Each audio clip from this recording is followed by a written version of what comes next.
Hello, my name is Elena Zamagni.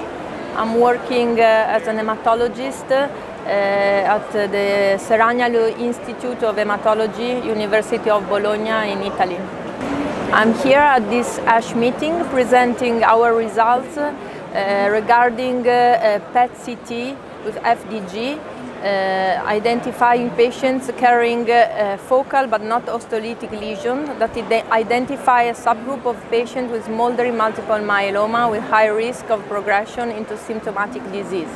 So the starting point for this study was that smoldering multiple myeloma is quite a heterogeneous disease with some patients progressing very early on and some patients no. So we know that there are several prognostic factors to identify the risk of progression, and we wanted to evaluate if FDG PET-CT could have a prognostic role in smoldering multiple myeloma. We studied 73 consecutive patients in a prospective fashion coming to our institution with a suspected diagnosis of smoldering multiple myeloma. Each patient was studied up front with FDG PET-CT, and basically those patients who presented osteolytic lesions were excluded from the study because they were considered as having symptomatic myeloma.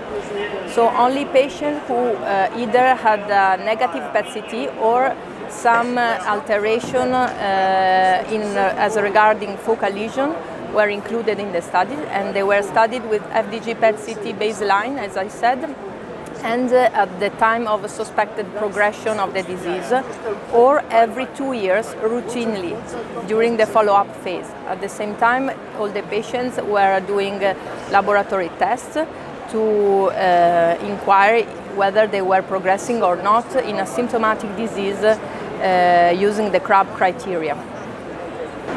The patients were considered as progressed into symptomatic disease if they were having whatever of one of the CRAB criteria, and as regarding skeletal progression, the progression was certified either by whole body X-ray or by the CT part of the PET-CT, identifying osteolytic lesion, or with additional MRI.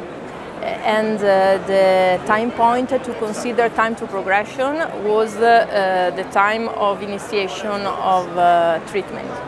What we found was that 12% of the patients had a positive PET-CT at baseline, as I said, by definition without osteolytic lesion, so only with either one or more focal lesions. The median SUV value was low, nearly 4.4.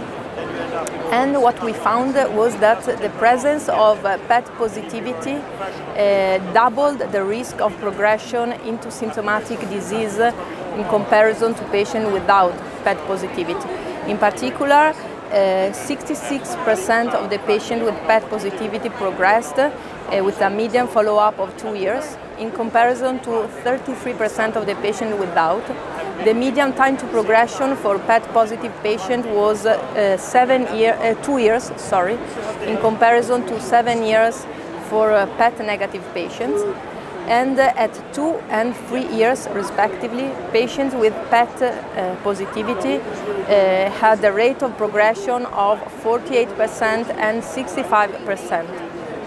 So what we found in our study was that nearly approximately 10% of the patients with smoldering multiple myeloma have a focal lesion at PET, and that the presence of a focal lesion is a strong prognostic factor predicting for a shorter progression into symptomatic disease. Of course, the cohort of patients was not large, 73 patients, so what we would like to do now is to enlarge the cohort so that we can be able maybe to find an optimal cutoff point of either number of focal lesion or SUV, being able like that to identify and to narrow the percentage of patients, so identify the highest risk population, the patient with a higher risk of progression within 2 years. And at the same time, we would like maybe to merge PET-CT with other prognostic factors already established, like for example cytogenetics or others.